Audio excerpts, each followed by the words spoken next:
রব তার পছন্দের মানুষগুলোকে একটু কষ্টে রাখেন। আল্লাহ তার পছন্দের মানুষগুলোকে একটু কষ্টে রাখেন। আমি দেখেছি যে সমস্ত মানুষ আল্লাহকে বেশি স্মরণ করে তারা একটু কষ্টে থাকেন। আর বিষয়টা শুধুমাত্র এমন নয় যে রবকে স্মরণ করেন বলেই কষ্টে থাকেন। বিষয়টা এমন যে কিছু মানুষ কষ্টে থাকেন এই জন্যে আল্লাহকে স্মরণ করেন। তবে একটা কথা তোমার কাছে স্পষ্ট হওয়াটা জরুরি, একটা বিষয় তোমার কাছে স্পষ্ট হওয়াটা জরুরি যে পৃথিবীর পরিচালক, এ পৃথিবীর নিয়ন্ত্রক, আমাদের জীবনের নিয়ন্ত্রক, আমাদের সৃষ্টিকর্তা, উপরওয়ালা রব আল্লাহ আমাদেরকে একটু বেশিই ভালোবাসেন, আমাদেরকে একটু বেশিই পছন্দ করেন। তাই আমাদেরকে পরীক্ষা নিয়ে থাকেন কোনো কিছু থেকে বঞ্চিত করার মাধ্যমে। তিনি তাঁর পছন্দের মানুষগুলোকে কোনো কিছু থেকে বঞ্চিত করার মাধ্যমে পরীক্ষা নিয়ে থাকেন, আর কিছু মানুষকে কোনো কিছু দেওয়ার মাধ্যমে পরীক্ষা নিয়ে থাকেন। আসলে তিনি চান যে আমরা তাঁকে স্মরণ করি। আর আমরা যদি সবকিছু জীবনে পেয়ে যাই, যদি কোনো অপূর্ণতা, যদি কোনো ঘাটতি না থেকে যাই, তাহলে আমরা তাঁকে স্মরণ করব না। তিনি এটা অনেক ভালো জানেন। মানুষ তার খারাপ সময়গুলোকেই রবকে স্মরণ করে, আল্লাহকে স্মরণ করে।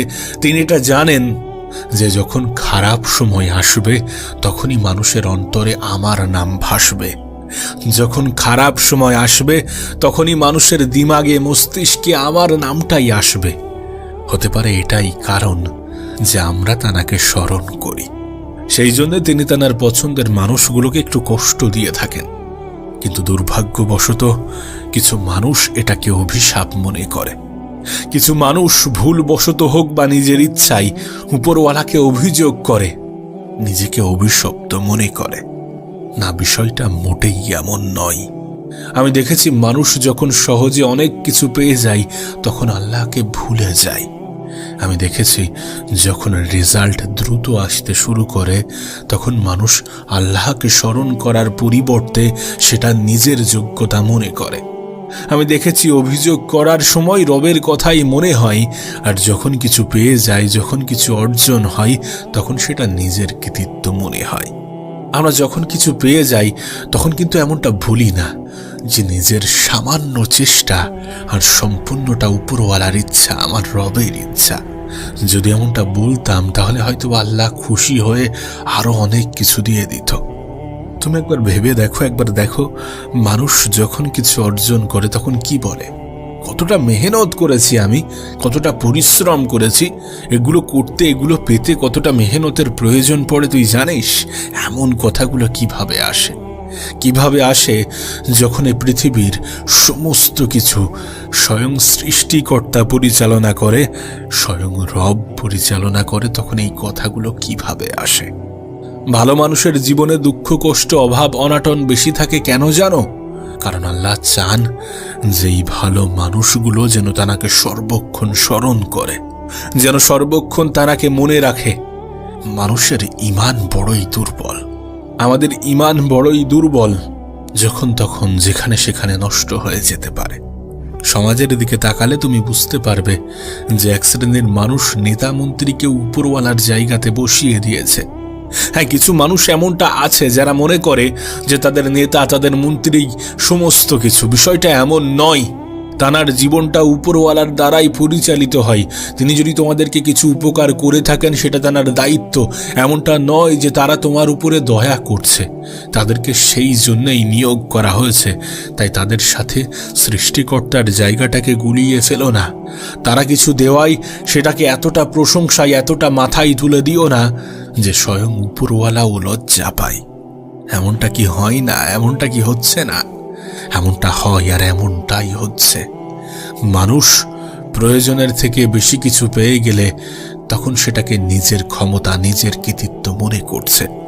মানুষ জীবনে সহজে কিছু পেয়ে গেলে তখন স্বয়ং উপরওয়ালাকেই ভুলে যাচ্ছে, তখন স্বয়ং আল্লাহকেই ভুলে যাচ্ছে। কিন্তু যখন কোনো কিছু থেকে বঞ্চিত হচ্ছে, যখন জীবনটা একটু কঠিন মনে হচ্ছে, তখন সে আবার রবকে স্মরণ করছে। আর উপরওয়ালা চান যে কিছু মানুষ তাঁকে সর্বক্ষণ স্মরণ করুক, কিছু মানুষ তাঁকে মনে রাখুক। তিনি হয়তোবা চান যে তানার কিছু পছন্দের মানুষ তানাকে সর্বক্ষণ স্মরণ করুক, তাই কিছু মানুষের জীবন তিনি একটু কঠিন বানিয়ে রাখেন। কিছু মানুষের জীবন সহজ হওয়া সত্ত্বেও একটু কঠিন করে দেন, বা তার অন্তরে এটা অনুভব করান যে তাদের জীবনটা একটু কঠিন। কিন্তু বাস্তবতার দিকে তাকালে দেখা যাবে তাদের থেকেও কঠিন জীবন অনেক মানুষ কাটাচ্ছে। তারা যে জীবনটা পেয়েছে সে জীবনের স্বপ্ন অনেক মানুষ দেখছে। আমরা যে মনে করি যে তিনি আমাদের অবস্থানকে পরিবর্তন করে রেখেছেন, বিষয়টা এমন নয়। হতে পারে তিনি আমাদেরকে পরীক্ষা নিচ্ছেন কোনো কিছু থেকে বঞ্চিত করার মাধ্যমে, যে আমরা আমাদের খারাপ সময়ে অভিযোগ করি নাকি প্রশংসায় লিপ্ত হই। আমরা আমাদের খারাপ সময়ে তাকে স্মরণ করি নাকি ভুলে যাই। আবারও বলছি, আমাদের আল্লাহ আমাদেরকে পরীক্ষা নেন, কখনো কিছু দেওয়ার মাধ্যমে, আবার কখনো কিছু থেকে বঞ্চিত করার মাধ্যমে। তিনি দেখতে চান ভালো সময়ে কতজন মানুষ প্রশংসা করে, কতজন মানুষ স্মরণ করে, কতজন মানুষ শুকরিয়া আদায় করে। তিনি দেখতে চান খারাপ সময়ে মানুষের ব্যবহারটা কেমন হয়ে থাকে। তবে বিশ্বাস করো, কেন জানি না আমার মনে হয় যে রব তার পছন্দের মানুষগুলোকে একটু হলেও কষ্ট দেয়, একটু হলেও কষ্টতে রাখে, কারণ তিনি চান তারা যেন তাকে সর্বক্ষণ স্মরণ করে। হ্যাঁ, তারা যেন তাকে সর্বক্ষণ স্মরণ করে।